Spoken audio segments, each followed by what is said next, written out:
Well, today I was working the needle, and people talk about this a bit, this question.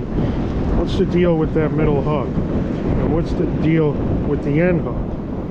How come some, you can fish with just the middle hook and no rear hook and catch fish all day? And then there are times they're hitting that back end hook, and that's what they're taking.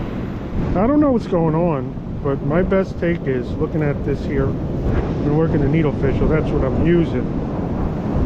If this was the fish here, I think when they're grabbing that middle hook, well, if you don't have a rear hook, they're not going to hit that. But if you're exclusively getting them on this, they're either coming from top, taking the front of the bait, coming around grabbing the front, or hitting it from the bottom from deeper water. If it's a shallow, they're coming and turning, or some sort of hitting it from the front. What I found with the needlefish is they often drop back, and I think I like to work them always with the rear hook. But lures in general, I think with that there, the back end hook is the fish will, it's a chase from back behind, and they kind of come up and grab it.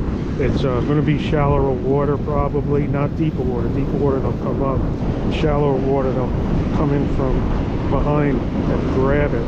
Now of course a bigger fish, if you don't have that rear hook, their mouths are big enough, they'll just inhale that whole bait. But that's just my take on that, the middle and then the back hook. Some days you can definitely work without the rear. Sometimes exclusively that's all they're taking. Shallows, I think that's essential in the shallows. Bigger fish, I don't even think it matters with big fish, because they're just going to inhale that whole bait. And smaller fish, it will matter because they're going to miss portions of lure. This is definitely not exclusive to needlefish. This just goes to all fishing lure species, whatnot. But I guess a focus on striped bass. But that would be essentially my take on the middle and then the rear hook and any striped bass sort of fishing lure.